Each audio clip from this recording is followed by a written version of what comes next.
Pemirsa, Wali Kota Lubuk Linggau Haji SN Pranaputra Sohaya diwakili Asisten 3 Bidang Administrasi Umum Setda Kota Lubuk Linggau, Tamri, membuka seleksi substansi bakal calon kepala sekolah pemerintah Kota Lubuk Linggau tahun 2021. Tamri mengatakan pendidikan merupakan aspek penting dalam membangun suatu bangsa, dan kemajuan suatu bangsa ditentukan oleh siapa pemimpinnya. Demikian juga dengan suatu pendidikan atau sekolah. Maju tidaknya sekolah tersebut ditentukan oleh kepala sekolahnya. Ada 7 peran penting kepala sekolah untuk memajukan dan meningkatkan kualitas sekolah yang dipimpinnya. 7 peran tersebut antara lain, sebagai pendidik, sebagai manajer administrator supervisor, leader atau pemimpin, inovator, dan sebagai motivasi. Dirinya berharap para peserta dapat lulus dengan baik dan selama kegiatan berlangsung tetap menjalankan protokol kesehatan yang sudah ditetapkan.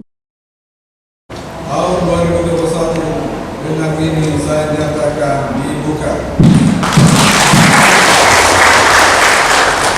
Sementara itu, Kepala BKP SDM Kota Lubuk Linggau, Yulita Anggraini dalam laporannya mengatakan, tujuan dari kegiatan ini untuk menilai kemampuan, kekuatan, kesanggupan, dan daya kepemimpinan yang dimiliki oleh balon kepala sekolah yang memungkinkan dapat dikembangkan. Selain itu, pesertanya adalah para guru yang telah memenuhi kriteria persyaratan administrasi. Dan ada 102 peserta, 57 dari Kabupaten Musirawas, 45 orang dari Kota Lubuk Linggau, para peserta dari jenjang TK, SD, dan SMP. Dan tes substansi bakal calon kepala sekolah. Jadi sebelum mengikuti diklat calon kepala sekolah, maka para peserta yang terdiri dari guru-guru harus lulus dulu tes substansi bakal calon kepala sekolah ini. Berapa peserta?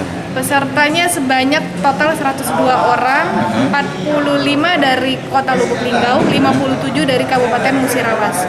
Karena kita, jadi ini gabungan antara pemerintah Kota Lubuk Linggau dengan Kabupaten Musirawas. Kedepan kalau misalnya mereka sudah punya pelatihan ini dan mereka dinyatakan lulus, bisa untuk jadi prasyarat jadi kepala sekolah. Maka mereka memenuhi salah satu persyaratan untuk diangkat menjadi kepala sekolah. Bu, kalau misalnya sekarang kepala sekolah SD SMP banyak ya sebentar lagi pensiun.